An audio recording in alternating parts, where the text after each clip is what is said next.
Well, hello everyone, how are you doing this fine day? Hope you're enjoying your week. Welcome to another survival challenge, in particular, a Shadow of Mordor / Shadow of War survival challenge. I haven't done one of these in a very, very long time, and honestly, I don't even know why. I enjoyed making it, and the video didn't do particularly poorly. I just kind of forgot about it. You're gonna have to forgive me, guys. I've made over 300 of these bitches. I'm gonna forget the ones that I've done in the past. I'm sorry, my apologies. But you know what? We're here today. We're gonna make a second one right now. Speaking of which, since it is a second one, if you don't know anything about Shadow of War, Shadow of Mordor, you should probably check out my first video where I actually go over all of it. I'm not doing that in this video because I've already done it once before, so it'd be stupid just to repeat myself for the people who've already seen the first video. Having said that, even if you do know everything about Shadow of War and Shadow of Mordor, you should probably still check out that video because it's fucking awesome. Of course it is. I made it. My beautiful angelic voice is in it. Why would you not want to watch it? Now, if you've never seen one of my videos before, the basic gist is simple. I'm gonna take Talion, the main character of Shadow of War and Shadow of Mordor, and I'm gonna pick him up and I'm gonna chuck him into space. He's not in the story no more. I'm then going to replace him with a totally different character and then talk about what might happen if those characters put in the same situation have to go through the same shit that Talion did. How will they do things differently? How will they do things the same? How will the story differ with these different protagonists? And that's it. That's just the video. That's actually the gist of the entire channel. So if that sounds like something that's cool, then, you know, just stick around to the channel. There's other videos. There's, again, over 300 times. You should really enjoy it. Go check it out. But I'm wasting up your time. Let's get started.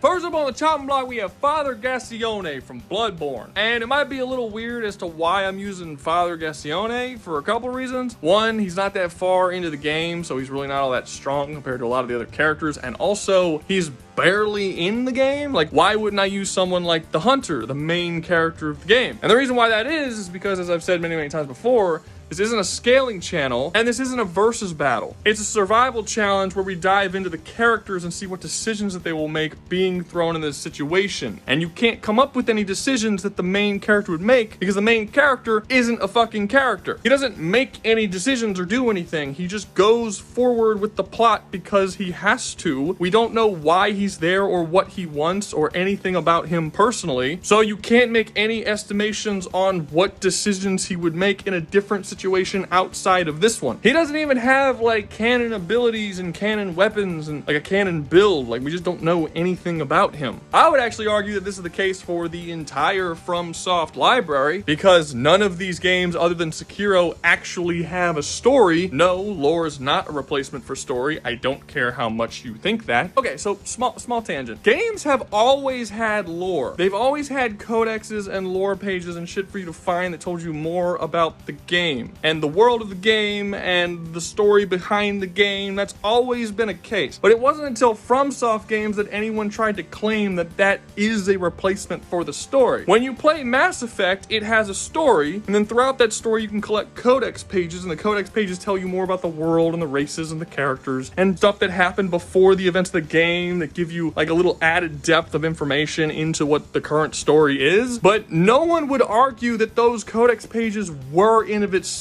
the story. If you removed the story from Mass Effect and just had the codex pages, no one's gonna be like, yeah, no, this still has an amazing fucking story, because it's not a story. This is evidence throughout all of gaming. When Doom 2016 came out, everybody said, oh shit, we kind of want a Doom with a story because the lore pages in Doom 2016 were so awesome. We want to actually see some of that stuff play out on screen. And then Hugo Martin was like, okay, we'll start diving more into story. Nobody at any point tried to argue that the codex pages in Doom 2016 was the story. We all unanimously understood that Doom had a very bare bones basic bitch story that was just an excuse to run forward and shoot people with some cool lore pages thrown in to kind of explain why we're doing it. But when it comes specifically to FromSoft games and the players of FromSoft games, they seem to be like, that's all you need. Just the lore pages, that is a complete 100% replacement for story. They're the only fandom I've ever seen that believes this. And it seems that anytime I say that it's not, they take it as a personal insult, like I'm attacking their game, which they shouldn't be. I'm not even saying that it's a good or a bad thing that the game doesn't have a story. It's just a style of game that it is. I'm okay with it either way. I personally prefer games to have a story, but it doesn't bother me that those games don't. A lot of games don't have stories that I enjoy. Like if I said that Bloodborne had bad shooting mechanics, right? It's got shitty shooting mechanics, you know, because when you compare it to something like Halo or Doom, it just doesn't compare. And then a FromSoft fan argued with me saying, no, it has amazing shooting mechanics. That wouldn't make any sense. Is it a problem that it doesn't have the same shooting mechanics to the level of Doom or Destiny or Halo? No, it ain't a fucking shooter. It's not trying to be a shooter. But that FromSoft player is also in massive denial if they want to say that it does. They would be wrong. That's kind of the way it is when people say that these games have stories. They don't. Like, for example, let's look at Father Gascoigne, right? His story, quote unquote, is that he was a priest from a faraway land. Which, little bonus, in the original Bloodborne and the alpha build, during his boss fight, if he kills you, he actually prays for you, and then at the end of his prayer, he says Umbasa, which is basically the equivalent of Amen among the church that exists within the game Demon Souls. Which means in the alpha build of this game, Father Gascoigne was very heavily implied that the faraway land he was from was the land in Demon Souls, Boletaria. That would have confirmed that Bloodborne exists in the same universe as Demon Souls. When the game actually released, they changed this line, they took out the Umbasa thing, so now it's kind of its own standalone thing. But it is a cool possibility to think about that Bloodborne could exist in the same universe as that one, and that Father Gascoigne is from there. I don't know, I thought it was kind of cool. But anyway, so Gascoigne was a priest in a faraway land. He arrives to the land of Yharnam, where he becomes a hunter and starts hunting monsters. He then starts slowly succumbing to the bloodlust, which in the world of Bloodborne, the hunters have to absorb the blood of beasts, and by doing so, they gain great strength enough to actually fight against said beasts. But it's very addicting, and if they do it too much, they can then turn into beasts themselves. Father Gascoigne was suffering from this bloodlust, and he was slowly turning. He and his wife realized this, so they came up with a system where she would have a music box, and she would play the music box that would then remind him of his family, and would sort of clear his head so he can then fight off the bloodlust. Well, one day, Father Gascoigne went off to go hunt, and he was gone for a little too long. His wife got worried and went after him, but she forgot the music box. She then dies trying to go locate him, and you find Father Gascoigne in a graveyard gone mad with bloodlust, who instantly attacks you. You then have to fight him and kill him and all this kind of stuff. We don't actually get confirmation of what happened between Father Gascoigne and his wife. There's really two possibilities that I see. Either she found Gascoigne after he had already succumbed to the bloodlust and he killed her, or she was killed by someone else, then Father Gascoigne found her body and then succumbed to the bloodlust. The game doesn't make it clear which one of these actually happened. Personally, I think he already succumbed to it and then killed her, because that would make it make more sense about the whole music box plotline. Like, if she forgot her music box and then went and he was bloodlust and killed her, that makes it more tragic because it was easily avoidable, as her death only happened because she forgot to grab the music box. If she died from some other means and he discovered her body and then succumbed to the bloodlust, that makes the whole music box thing kind of pointless, as it only exists for you to collect so that you can deal with it to make the boss fight easier, and it takes the tragedy out of her meaningless death as something that could have been very easily avoidable. Now, by that description, you would think that everything I just told you, that is a story. Obviously, that's a story. No, that's not a story. That's an outline. And yes, I know what I just told you was in fact a story. You can tell a story via just talking or narration, but the game doesn't do that. What the game does is have characters talk to you and imply things. It has items that have descriptions or quotes on them. It has environmental storytelling, where you walk into a level and you'll see like something happen here, like, oh, there's dead bodies, and oh, what's this? Oh, there's marks on the wall, and then you can kind of piece all this information together to come to your own conclusions of what happened. That's not storytelling. You can take all that information and then you could tell the story, but the game itself doesn't tell it. And no, environmental storytelling is not actual storytelling, despite the fact that it's called environmental storytelling. I can walk into someone's bedroom and see nothing but a mattress on the floor and a TV and nothing else, nothing hanging on the walls or nothing, and I can come to the conclusion, okay, it's probably a dude that lives here. That doesn't make it environmental storytelling just because I take hints from the environment to come to conclusions. Like, it actually has to be told in a story-like way, and it's not. I can write a bunch of notes in a notebook about Father Gascoigne coming from a faraway land, meeting a wife, getting married, succumbing to the bloodlust, his wife goes after him. I can write all of those on a notepad, like one by one, like, okay, this happens and this happens and this happens and this happens. That in of itself isn't a story. You can then take the notes on that notepad and you can make a good or a bad story from those notes, because a story is the way it's told to you, not just things that happen. Look, if FromSoft games had a story, there wouldn't be channels with millions and millions of subscribers of people who are watching them, of those people trying to piece the story together to tell you based on the different item descriptors that exist within the game. The reason why those channels exist and the reason why those channels are so big is because the game didn't fucking tell you the story. So now these YouTubers have to try and piece it together for you. There's a difference between coming up with a bunch of cool ideas and listing them, and then spreading them on different items across a game world, and then actually telling that story and showing it to you and have it play out in front of you with proper pacing and characterization and dialogue and all of that shit that the story needs in order to be a fucking story. FromSoft doesn't do that. Ergo, not a story. Having said that, out of all the characters in Bloodborne, Father Gascoigne Gascoigne is the one that we know the most about. Again, not everything, but enough, I think, to come up with decisions as to what he would do if he was put in this situation. So the question then becomes, what would he do if he was put in this situation? And that depends on a couple of different factors. Mainly, how much interaction is he going to have with all the orcs there? One thing is for sure, because Father Gascoigne is just fueled by madness at this point, and he's not really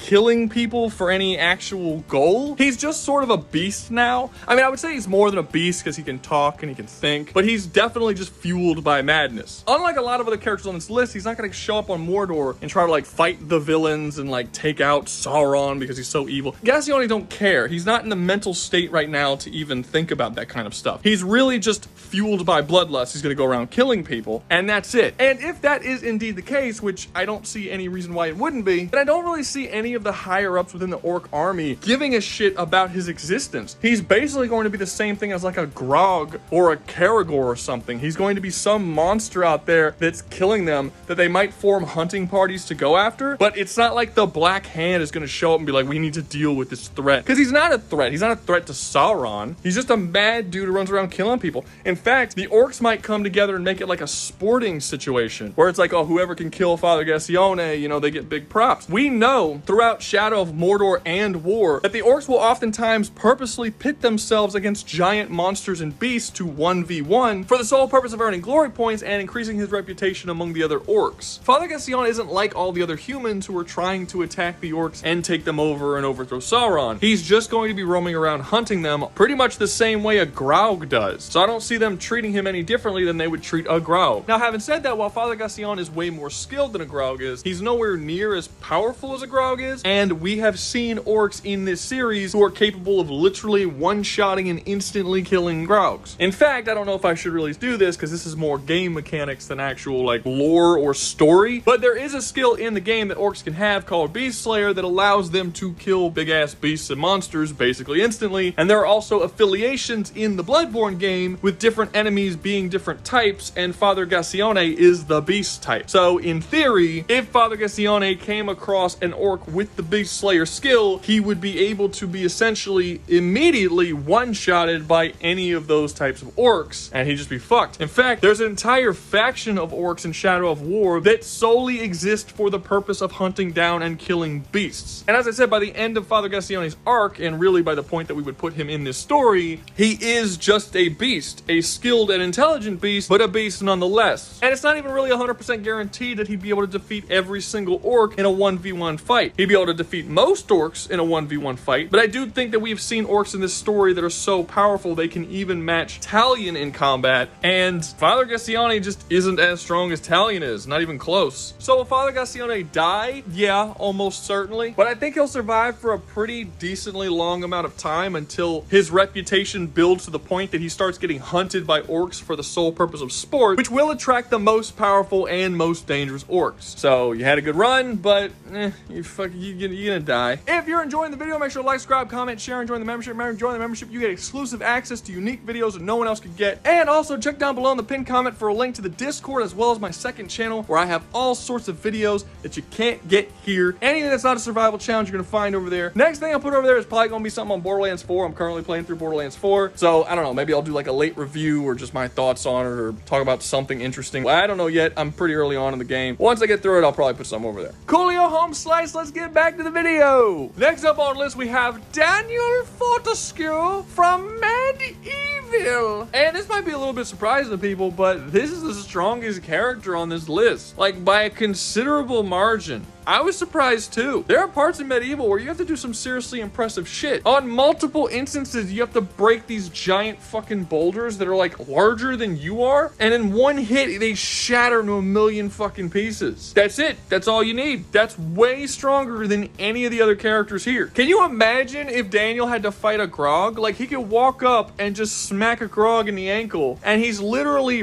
tearing the whole fucking leg off. Like, he's just exploding the ankle outward, and the foot is no longer attached. That's the level of force Daniel's capable of applying here. On top of that, he has all kinds of other crazy magical abilities. He could shoot lightning. He could summon undead soldiers to fight alongside him. He could suck out souls after he kills people and trap them in a chalice. He can resurrect from the dead. He can live without his head. He can walk through fire completely unaffected. He has many, many, many different cool little abilities. So why is he so low on this list? And well, there's a couple of reasons. One, most of his most powerful abilities are heavily reliant on items that don't exist in Mordor, and he doesn't have any way of replenishing them. Like, for instance, his ability to steal souls, he does using the Chalice of Souls. Throughout MediEvil, you collect many of these chalices, and once the chalice is full, that's it. It can't take any more souls. Even if I give him a chalice at the start of the game, eventually he's gonna run out of fucking chalices, and boom, he loses his soul suck ability. Same thing with his ability to resurrect. In his own series, there is a canonical potion known as life vials, which he uses to resurrect. He can get a fuck ton of them at a time. Problem is, life vials don't exist in Mordor, so again, he will not be able to resurrect. He's only gonna have one life, unless I give him a bunch of vials to start off with, which I could do, but then he still has a very set number of lives. It's not infinite. But the main reason he's gonna die here is because he's just not particularly skilled at anything. He's not a very good swordsman. He's extremely clumsy. In fact, the entire reason why he dies in his own game is straight up due to his incompetence. He only ever really fights a handful of people at a time, and he has to spend a lot of that time running away, making sure that they don't do too much damage to him. He never has to fight massive armies of incredibly competent and skilled warriors. When you go over to Shadow of War and things like Talion can jump off of a building in the middle of an army of fucking orcs, like 40, 50 orcs, and fight all of them. Many of them are insanely skilled warriors. They have magic. They have all kinds of these different abilities. And all in all, Daniel never really has to do that. He has physical strength for sure, and he'll be a little bit harder to kill due to him being a skeleton and have all his different little magical abilities. But the fact of the matter is that Daniel's entire story is about failure, because Daniel is a fuck up. That just is a part of his character and a part of his story. The entire plot of both the first and second games is Daniel trying to undo fuck ups that he did and just barely slipping by through what is mostly luck. Not entirely. He definitely has certain good traits that allowed him to get through these challenges. It's not just he just fumbled into all of it, but there's certainly a lot of fumbling here. And given that he's the type of character that does have to go out and stop the evil threat, meaning that he will have to go and specifically target Sauron and actually go to war with the full-on fucking forces of Mordor in a way that most of the other characters on this list won't necessarily have to do, at least not without some serious help, he's just not gonna get very far. Best case scenario, he teams up with the humans and kind of helps them here and there, you know, joins their military to kind of keep himself a little bit safe while he also fights. But it's made very clear in the games that the humans don't stand a fucking chance against Sauron, so you're not gonna like complete the goal doing that. Best case scenario, he'll survive, but he'll just fight fucking forever just like the humans do, never actually taking on Sauron. In order to actually defeat everything and overcome Mordor, he would actually have to leave there, go and try and find Sauron and all the top tiers and actually defeat Mordor, like overcome it. And that's just straight up not gonna happen here. Best case scenario, he can survive, but he'll just be trapped in the same hellscape that everybody else is trapped in. Worst case scenario, he actually leaves to go end the evil lord, just like he did in his own game, by the way, which makes it more likely, which will then lead to his inevitable and very embarrassing death. Also, just like his own game. Huh, look at that. Next up on the list, we have Maximillion from Orcs Must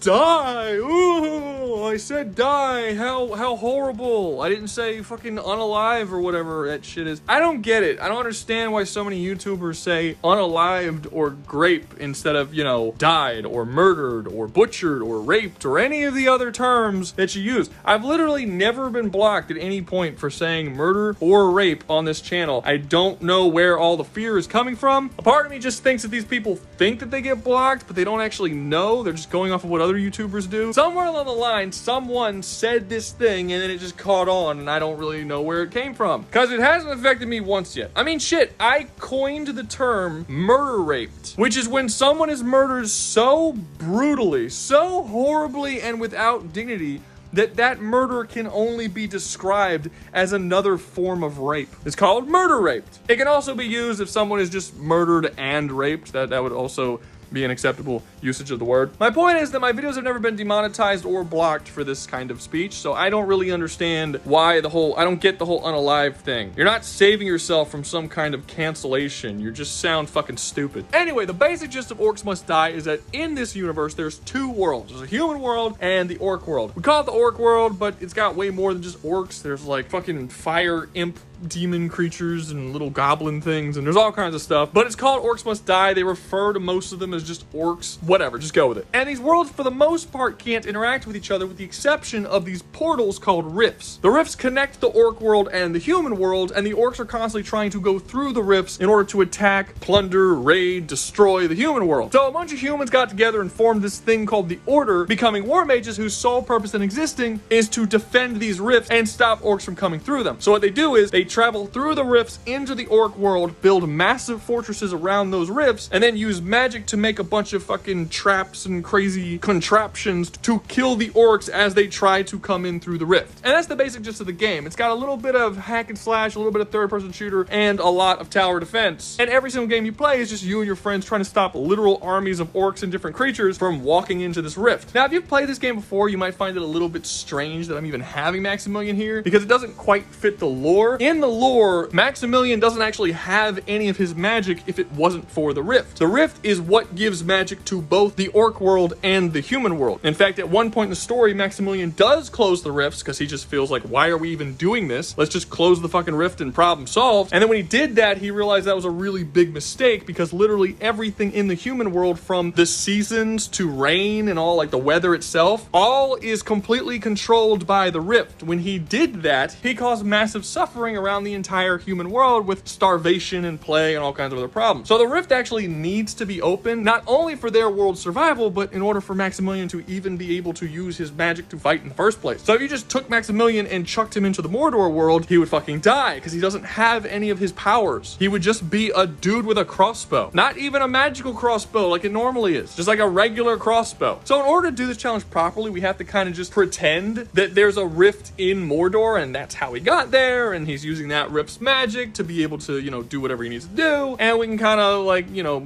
side skirt it in that way. So if we did do that, how would Maximillion do in Mordor? Well, it really depends on how he's utilized or what he does. Like if he wants to go out and actually go after Sauron and defeat the orcs and finish everything, no, he's gonna die. The thing that makes Maximillion so powerful and so hard to deal with is the fact that he's really good at bunkering down and building traps. Like I said, he does have a magic crossbow and he does have powers. He could shoot lightning. Well, actually, in the later games, he has more than just a magic crossbow. He has a bunch of different weapons, but it just feels wrong giving him a weapon that's not a magic crossbow. He has a magic crossbow in literally every cinematic that exists within the game. In the first, I think, 2 games, he only had access to the magic crossbow. It wasn't until later games that you can actually wield other weapons, but it's kind of like the Samurai Jack game, where if you play Samurai Jack game, they give you a bunch of different melee weapons, but you know and I know and everybody knows that Samurai Jack is going to use his katana. He's not going to use a fucking warhammer or whatever that he gets in the fucking video game, even though the video game is canon. Kind of feels the same way with Maximillion. I'm sure he has access to all these weapons, but he basically always uses his crossbow. So for the most part, we're going to be talking about his crossbow. It's a big ass lightning crossbow, and his powers revolve around using lightning, shooting lightning, having lightning like travel between multiple targets as he shoots. He could slow down enemies. He could speed himself up. It's all kind of pseudo lightning based. And as useful and as cool as that is, it's not enough to take on all the forces of Sauron. What is enough to take on all the forces of Sauron are his traps. The problem is they're traps. You can't attack people with traps. You can only set them up and wait for people to step on them. And because of this, Maximillion's greatest strength is fortifying and defending, not attacking. Literally, the game is a fucking tower defense game. Obviously, his powers are going to be more useful when dealing with defense specifically. And because of this, Maximillion isn't going to be good at going out and defeating orcs and taking over land and assaulting fortresses and doing all the same shit that Talion did. However, when it comes to avoiding human fortresses and fortresses that are taken over by the humans from being attacked and taken over by the orcs, he's basically going to be the most powerful weapon in this entire game universe. There's just a simple fact that cannot be denied here. Literally any location that Maximillion wants to fortify and stop the orcs from getting in, the orcs will not be able to get into. Maximillion's defenses are fucking impregnable. There is no way a single orc, Grog, Karagor,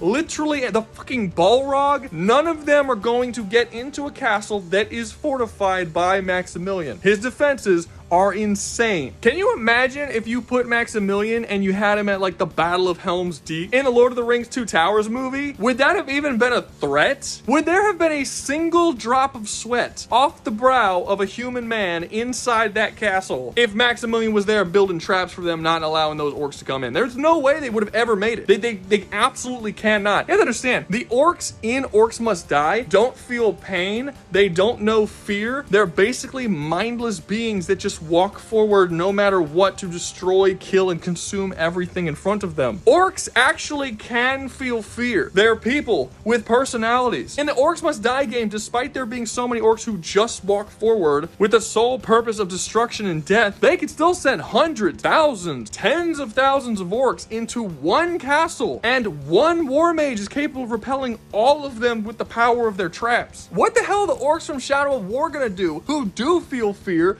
do feel pain, and don't want to just willingly travel into certain death? On top of the fact that it's arguable they even have the same numbers as the Orcs Must Die orcs. If Maximillion really wants to be super useful here, he would travel to the human settlements, show them what he can do, say, yeah, this is my war mage magic shit. Hey, look at this trap, bang. I can make literally hundreds, if not thousands of these, and I could set them up in literally every castle that we have. These traps do not go off if a human or someone who is friendly to me walks on them, but instantly goes off when an orc steps foot on them, and immediately skewers, fries, electrocutes, vaporizes whoever steps anywhere near it. Would you like me to put this in all of your castles? And they're gonna be like, well, yeah, obviously, fuck yes. This would basically stop the entirety of the Lord of the Rings films from even happening, because there's literally not a single castle they would ever be able to enter at all. Throughout the entire course of the films, their threat level would essentially diminish to zero. And if you're saying, well, what about if they use drakes? They can fly over and just set fire to, yeah, they have fucking traps that can shoot flying enemies too. And they're stupidly powerful. Yes, they can take out dragons. So while it's true that Maximillion will die if he tries to do the whole hero thing, hey, let's go fight the evil fucking Dark Lord and beat Sauron and go to war with all the orcs and go on a battlefield. Yeah, he'll probably die. But if he's used properly as he should be, which is essentially the equivalent of a nuclear option, but just in the form of a shield for the humans, then yeah, no, he'll be good. He will be the most important and most valued person in all of Middle-earth by far, second only to maybe Frodo, because he's actually going to go and defeat Sauron. But honestly, Sauron is going to be completely cut off by the knees if Maximillion shows up, because his invasion ceases to have any sort of threat. He can't do anything. The only real way the orcs can defeat him is if, one, Maximillion does do a stupid thing and just like try and go out and fight a whole army of them, which I don't really see him doing. He never did that in his own games. Why would he do that here? Or if they could somehow get to his rift that would have appeared in this world and destroy it so that he loses access to his magic, which I suppose is also possible, but obviously he's going to fortify that as well, and it's going to be just as hard to get into as all of the other castles that he would fortify. So I don't see that happening either.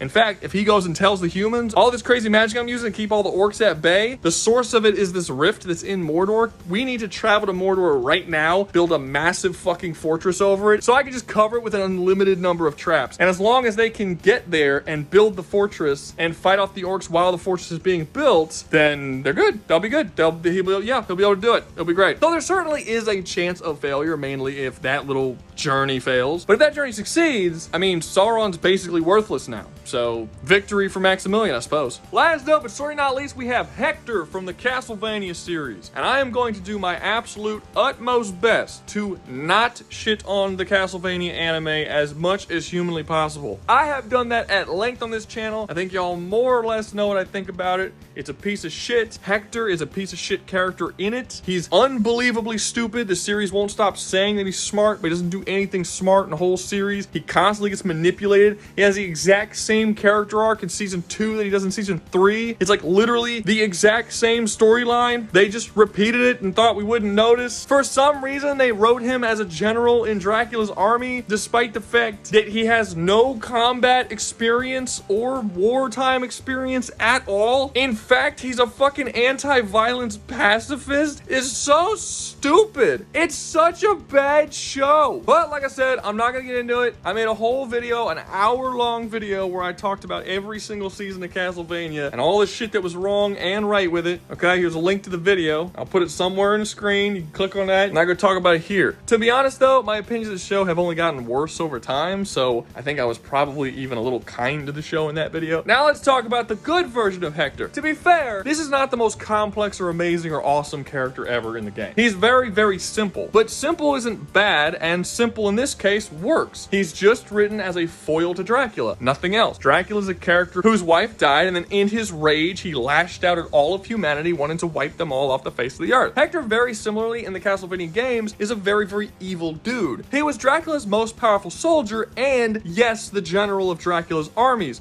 which made sense because Hector is a very experienced combatant who has studied from a very young age to be a general in an army. He wasn't a fucking pacifist, and Hector led those armies very successfully. Eventually, he met a woman named Rosie and he fell in love. This made him no longer want to live the life he was living under Dracula, and he decided to just leave. This pissed off Isaac, who was a friend of Hector and also a very almost obsessively loyal servant of Dracula, so he left Castle Dracula to go get Hector and bring him back. While they were both away from the castle, Team Belmont showed up at Castle Dracula and killed Dracula. By Team Belmont, I mean Trevor, Alucard, Sypha, and Grant. The 4 playable characters from Castlevania 3 Dracula's Curse. Because of this, Isaac, who again was obsessively loyal to Dracula, blamed Hector for his death. Because as he stated, if he and Hector were at Castle Dracula when they attacked, they would have never been able to kill Dracula. Isaac then, to get revenge, or from what we the players believe was because he wanted revenge, decided to frame Hector's new wife Rosie of being a witch, which caused her to be burned at the stake. Hector's whole story from that point on is a direct reflection of Dracula as his anger overcomes him and he decides to unleash that hatred against Isaac, and he really doesn't care who it hurts or what it destroys as he does. He knows full well throughout that game that him reclaiming the power of the Devil Forge Master and going after Isaac could possibly endanger the world, and he just straight up doesn't care. Again, much like Dracula. The main difference between Hector and Dracula is throughout the game, he is constantly reminded of his wife Rosie and her goodness and purity, and that is constantly sort of tugging him back from being the evil person that he was before he ever met her. It's eventually revealed that Isaac actually didn't kill Rosie out of revenge, but instead he did it to specifically bait Hector into coming back and reclaiming his Devil Forge Master powers, because only the powers of 2 Devil Forge Masters is capable of bringing Dracula back to life. This actually does work, and Isaac brings Dracula back to life, and the game ends with Hector having to take on Dracula in a 1v1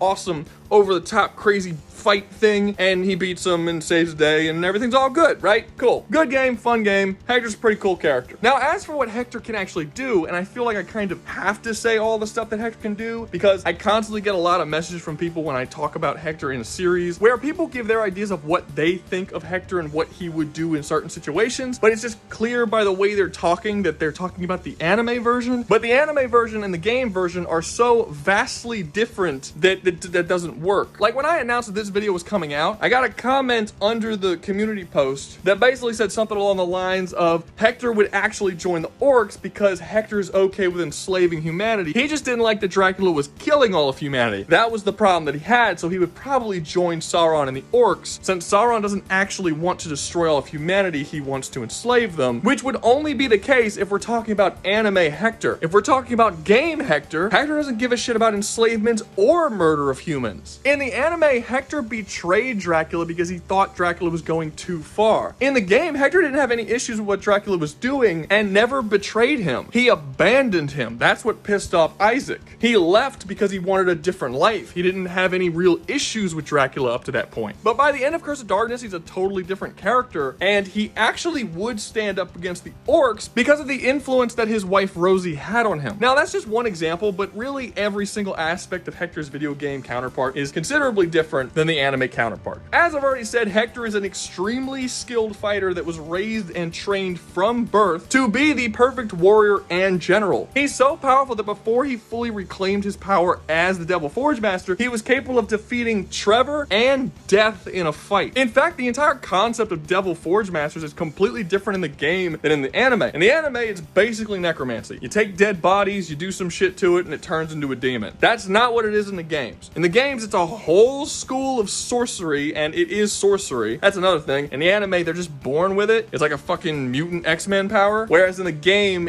you actually have to learn it and almost no one knows it. It's like extremely rare and difficult to learn magic art. And Hector is specifically stated to have taught himself, which is supposed to be something that's basically impossible, also showing Hector's intelligence in the game, something he also does not have in the anime. But Devil Forge Masters in the game are not necromancers. It's very different. They don't make demons from dead bodies. It's fucking boring. Everybody can do that. They actually make demons from basically anything. It's actually devil forging. They can make demons from iron or steel or stone or crystal or diamond. They take normal, regular materials and using magic, they can form demons out of it. They not only craft devils, but they can also craft devil weapons, which are magically enchanted weapons with all kinds of crazy abilities and stuff. And they do this via magic. It's just, like I said, it's a whole school of magic. Hector can do all sorts of crazy shit. He can heal people, he can curse people, he can shoot fire and lightning and cause massive explosions. He's a fucking sorcerer warrior, and he's insanely fucking powerful. Every single demon that exists throughout all of Castlevania 3 and Castlevania Curse of Darkness were created specifically by Isaac and Hector. Dracula's whole army only exists because of Isaac and Hector. They built the army for him and waged war on Earth for him. And that army was so powerful that it nearly successfully wiped out all humans on the planet. Hector is tremendously fucking powerful. It is stated twice in the game, as well as by the developer of Curse of Darkness, as I've already stated previously, that if Hector and Isaac were at Castle Dracula when Alucard, Trevor, Sypha, and Grant showed up, Isaac and Hector would have been too powerful for them to deal with, and they would have failed. Devil Forge Masters in the Castlevania universe are so powerful that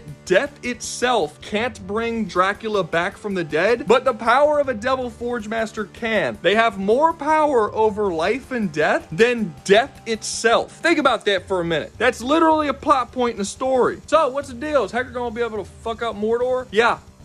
200% he's gonna fuck up Mordor. It's not even gonna be close. The man can make an entire army of demons with just regular basic bitch materials that he finds around Mordor. And on average, they're going to be significantly stronger than your average orc by a considerable amount. Unlike Talion, who is also able to build his own army and go to war with Mordor, the demons that Hector creates aren't capable of disobeying orders or have any will of their own whatsoever. Talion always had to worry about his own people betraying him because the mind control could be resisted, and it could even be sort of like, not only that, but even after it worked, they were capable of later on kind of undoing it. This isn't possible for the demons that Hector makes. They're just made out of fucking stuff. Like, they're not people. They don't have a will. They just do whatever the fuck Hector wants them to do. And they have a far wider variety of abilities that they can do. Literally every single demon in all of Castlevania 3 and Curse of Darkness was made by either Isaac or Hector. Every single boss monster and basic bitch enemy that you fight in that game that isn't Death or Dracula was made by one of those two. The big ass Cyclops that you fight in Castlevania 3 that turns Sypha to stone just by looking at her, yeah, either Hector or Isaac made that fucking monster. And any monster Isaac makes, Hector can also make and make better, since Hector is specifically stated to be a far more powerful and more intelligent Devil Forge Master than Isaac is. It's not even close. Like, Isaac was nowhere near the same power of Hector. This is directly stated in the game. Hector is the most powerful Devil Forge Master in the world. Not only that, but Hector himself is considerably more powerful than someone like Talion. I've talked about in the past how some people say that Castlevania protagonists are all multiversal. That's not true. I'm not going to touch on that again. They're nowhere near multiversal, but they are a lot stronger than Talion. Hector is shown to be more powerful than any devil he creates. We see this dude jump like 40 fucking feet in the air, fight other dimensional time-controlling beings. He fights death itself and beats his ass. Hector is significantly more powerful than Talion. The only thing that he doesn't have on Talion is the fact that if he dies, he's staying dead. Talion can just keep going back again and again and again and again. But I think overall, Hector will be able to build a much larger army than the orcs have. And we know he can because he's already done it. He did it in Castlevania 3, an army so big that it encompassed the entire planet. So if he wanted to do that again and send it at Mordor, he would be able to do that. It would not be all that difficult. And those devil troops would slaughter fucking orcs by the dozens each. They are so much more powerful. The absolute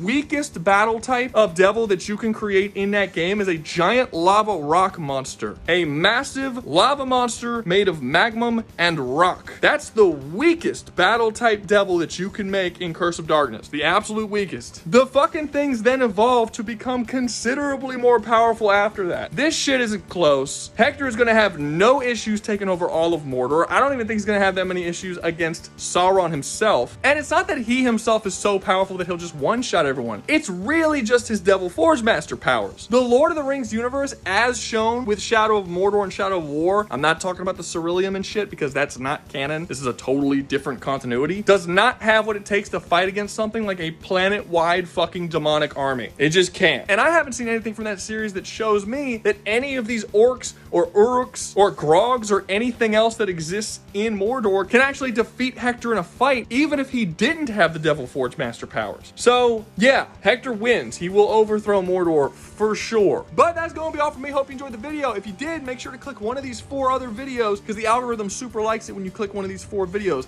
It gets them just fucking rock hard when you click one of these 4 videos. I love that shit. Really helps the algorithm out and helps the channel. Thank you very much. And always remember, y'all stay safe out there, you hear?